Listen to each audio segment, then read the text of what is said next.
Hey everyone, I wanted to discuss quickly, not quickly at all, I wanted to break down why we have massive fluctuations in weight.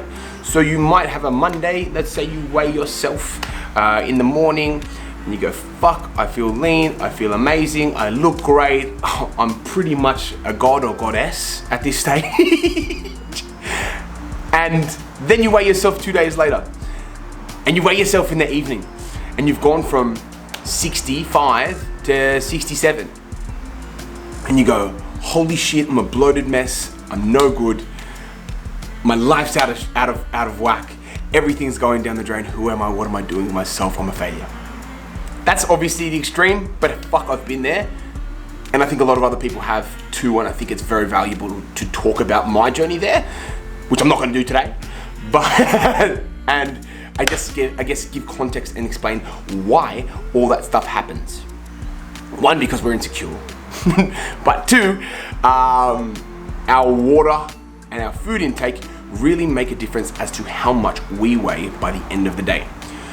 If you have a lot more carb heavy food, you might not be tracking these things. That's why I recommend MyFitnessPal to track everything that you eat, so you know the percentages of carbohydrates in the food that you have, percentages of fat, and the protein intake that you're having every day, because it's useful. We want about 30% protein macronutrients. We want about 45 to 50% carbs, and the rest made up of fat. So if we have more carbs in the day, what happens is when we digest carbohydrates, it gets broken down as glucose. When that happens, when that process occurs, water molecules actually get attached to the glucose or carbohydrate molecules as they digest. I think it's about 4 to 5 parts to 1 carb. So let's say if you have 1 gram of carbohydrates, that's gonna have about 6 grams of, 4 or 5 grams of water with it. And that's gonna get stored in your liver, it's gonna get stored in your muscle cells, depending on how replenished you are. So if you've had a very carb heavy last couple of days, you might notice your weight shooting right up.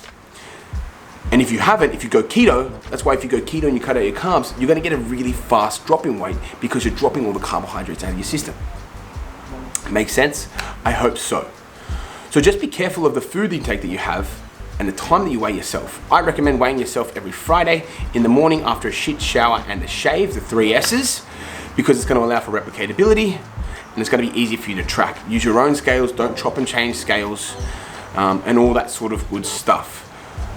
So if you're worried about weight fluctuations, be tracking your carbohydrate intake, understand the time of day that you weigh yourself, and your water intake. They're gonna be all massive factors as to how much you weigh week to week, and all that good stuff. So I just wanted to touch on that and help break that down for you, because it's always a big problem for people that have massive fluctuations in weight and they can't really explain it. If you've had lots of carbohydrates and lots of water and you've weighed yourself in the morning one time and the evening next time, that would explain all of it. Okay, hope that helps.